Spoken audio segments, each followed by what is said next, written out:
Et yo les gens, aujourd'hui les gars, nouvelle vidéo, et comme vous l'avez vu dans le titre, aujourd'hui on se retrouve encore une fois, une énième fois pour une vidéo thread d'horreur, et je pense très clairement que les histoires que je vais vous raconter là sont les plus flippantes que j'ai faites jusqu'à présent dans mes vidéos. Donc écoutez, c'est parti, le petit pouce bleu, le petit like qui fait plaisir, et on se met dans l'ambiance, c'est carré. Donc c'est l'histoire de Michael, qui est un garçon de 14 ans, qui vit avec sa tante à la campagne. Ils expliquent qu'ils n'ont pas de voisins, il y a vraiment personne, le seul voisin qu'il y a est à 3 km de leur maison. Il explique qu'il a toujours aimé vivre ici, et d'autant plus que la nuit, quand il veut dormir, il y a vraiment personne sur la route, ils sont entourés de forêts et d'une petite route.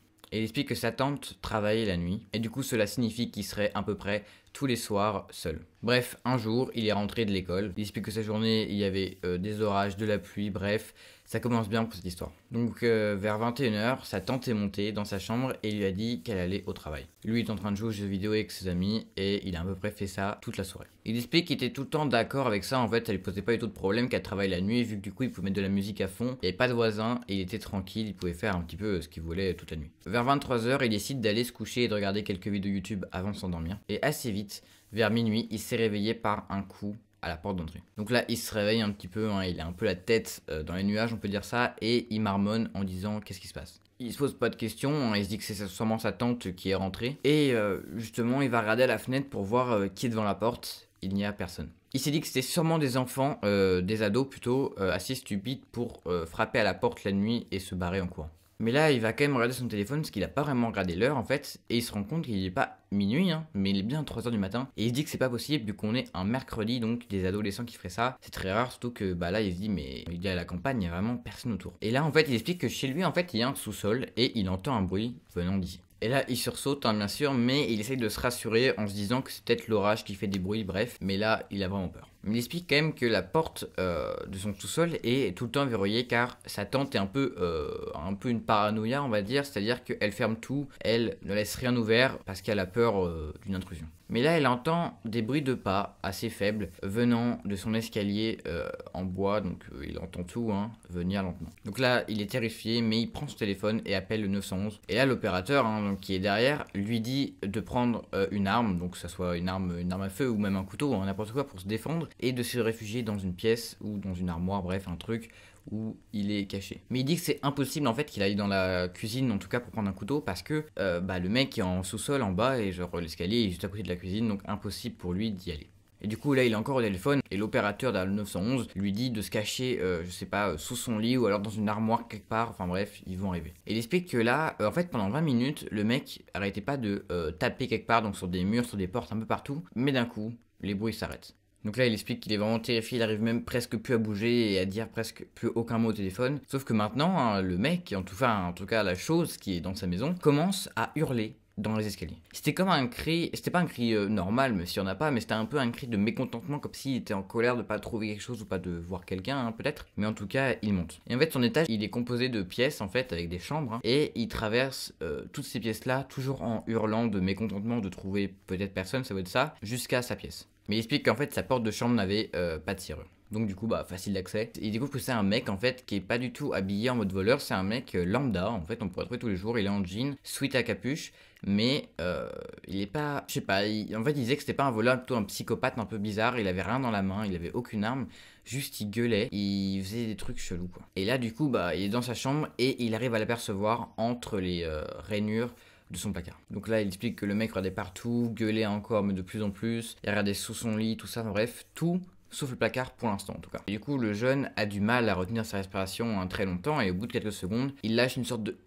Mais le mec l'entend. Il se retourne face au placard et là, il arrête de crier et s'avance très lentement vers celui-ci. Là, le mec se trouve vraiment devant le placard, prêt à ouvrir et là... La porte d'entrée de la maison s'effondre, vraiment il y a eu un bruit claquant, le voleur se baisse de peur et il entend la police. Et là en fait, a compris direct, a essayé de courir et de passer à travers la fenêtre. Mais il a échoué, bref, toutes les fenêtres sont fermées, comme je vous ai dit, sa tante est un peu paranoïaque, du coup elle ferme tout, elle laisse rien, même quand il est seul chez lui, il a pas les clés, il peut pas ouvrir, enfin bref. Donc là il décide de sortir du placard, mais il se dit quand même que sur le moment c'était une mauvaise idée parce que le mec pouvait encore l'attaquer en fait, il était pas encore secouru d'affaires, le mec était encore au premier étage et il a quand même décidé de sortir du placard, enfin bref, il était un peu apeuré, on peut le comprendre à ce moment-là, et la police monte et l'interpelle et du coup part avec l'homme menotté. Donc la police commence à lui poser quelques questions de qu'est-ce qui s'est passé exactement, est-ce que ça va, bref, des psys sont là. Mais il explique que sur le chemin pour aller à la voiture de police, il la regardait avec un sourire de psychopathe. Il explique même que c'était un énorme sourire et il n'avait jamais vu des yeux aussi fous.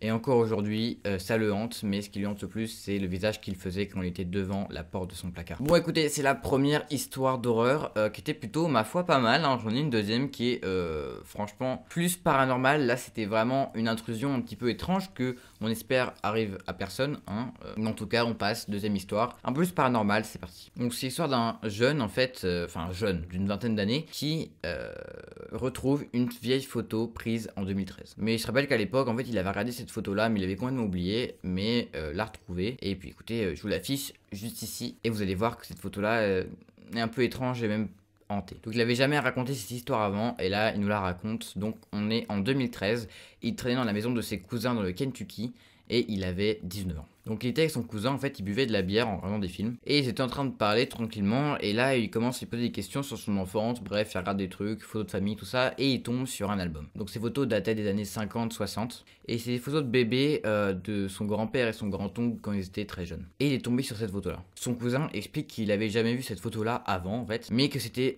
bien son grand-père, hein. D'après les autres photos, il dit que c'est lui. Donc son grand-père est assis au milieu sur la moto. Mais là il regarde, il voit qu'à gauche, une femme se dresse ici et il avait aucune idée de qui elle était en fait. Et il y a aussi apparemment un autre petit garçon sur la photo là, mais encore une fois son cousin ne savait pas du tout qui c'était. Et bref, il aurait pu ne pas réfléchir et passer à autre chose, mais je sais pas, il y avait quelque chose qui l'intéressait, il voulait savoir un peu plus sur la photo. Donc en fait là ils étaient en pleine nuit, hein, depuis tout à l'heure, il parle et tout, mais en fait il regarde la photo et vers 2h du matin, un couteau est apparu dans les mains de la jeune femme se situant à gauche de l'enfant. La femme a commencé même à sourire selon eux et les visages des petits garçons de la photo étaient meurtris et translucides. Il explique que c'est des choses que les gens peuvent remarquer maintenant, hein, mais il l'avait vraiment pas vu au tout début de l'après-midi. Et c'est là qu'il a commencé à scruter un peu tout ce qu'il y avait réellement sur cette photo-là. Et en fait, à l'arrière de l'enfant, on peut distinguer apparemment, hein, un homme avec un fusil de chasse. Puis il a vu un démon près d'une tombe et même une faucheuse. Et en fait, il explique que c'est comme si la photo en fait changeait toutes les 2 heures en fait. Il y avait tout le temps quelque chose qui disparaissait, qui apparaissait, qui changeait, bref, qui bougeait. La photo en fait vivait un petit peu. Et ça commençait à devenir vraiment réel, hein, c'est ce qu'il dit. Bref, il s'est dit, c'est bizarre en fait, cette photo là elle est pas nette. Et là son cousin se rappelle que vraiment cette photo là il l'avait jamais vue avant, il sait pas d'où elle sort, mais on est en pleine nuit et ils osent pas réveiller les autres personnes dans la maison pour leur demander. Enfin bref, il décide de remettre la photo à sa place dans l'album photo et de plus y penser et de s'endormir. Donc une semaine se passe, hein, ils ont pas vraiment oublié, mais bon ils se disent peut-être que c'est leur imagination qui leur joue des tours. Et le jeune de 19 ans reçoit un appel de son cousin qui lui dit de venir à toute vitesse. Une fois arrivé chez lui, en fait, il voit son cousin assis sur le canapé avec la photo en main, en train, pas de pleurer, mais il était mal, il était pas bien. Et là, il commence à dire qu'ils doivent aller ensemble à l'église et qu'il doit appeler sa mère, son père, bref, toute sa famille apparemment devait être présente. Toute la famille part dans le camion en fait du cousin, le cousin avait un camion, hein, et partent à l'église. Et là en fait, plus le trajet passe, plus le cousin en fait commence à devenir complètement fou. C'est-à-dire que il avait des yeux étranges, il était comme possédé en fait. Il n'allait pas bien, il commençait à parler bizarrement, bref, il avait une gestuelle avec le volant, complètement d'un malade mental en fait. Et là toute la famille commence à se demander mais qu'est-ce qui se passe réellement, surtout que les parents ne savaient pas ce qui se passait, hein. Eux ils avaient jamais vu la photo, ils disent mais qu'est-ce qu'on fait là, je comprends pas. Mais ils lui font confiance, hein. Mais là ils se disent mais wesh, mais qu'est-ce que tu fous? Donc la famille panique, essaye de l'arrêter, mais impossible, et ils arrivent à l'église. Il sort de son camion et attrape un marteau pour casser les vitraux de l'église. Donc là, en fait, hein, le jeune de 19 ans commence à appeler la police, hein, pour qu'ils viennent le stopper, en fait. Et son cousin lui crie dessus, il lui dit non, il faut sauver le prédicateur. Et là, il comprend pas, en fait, de quoi il parle, mais bref, il appelle quand même la police, il pose pas de questions, il se barre. La police arrive, l'interpelle, hein, lui demande ce qui s'est passé, et en fait, ils ont appris que le cousin avait appelé toute la nuit le prédicateur pour lui dire de venir et de tuer Satan à l'église avec lui, sinon sa famille et lui-même mourra. Donc encore aujourd'hui, son cousin est dans un hôpital psychiatrique, hein, depuis cette photo-là, et en fait, il blâme la photo de l'avoir rendu fou. En fait, ce jour-là, il avait jamais prévu de partager cette photo-là, mais il s'est dit que peut-être il y aurait des explications. Son cousin n'est jamais revenu à la raison depuis, hein, il est toujours dans un délire ultime, mais ils ne savent pas vraiment si la photo qu'il a possédée, en fait, qu'il l'a changée complètement. Bon, écoutez les gars, c'est déjà fini. Ces histoires, je ne sais pas si elles sont vraies ou fausses. N'hésitez pas à me le dire, hein, si vous savez peut-être, si vous avez des questions ou des, je sais pas moi, des réponses sur ces histoires-là. En tout cas, vous avez du coup l'image, hein, je vous répète, en description. Abonnez-vous et likez si ce n'est pas encore déjà fait. Je vous dis à la prochaine. Et ciao.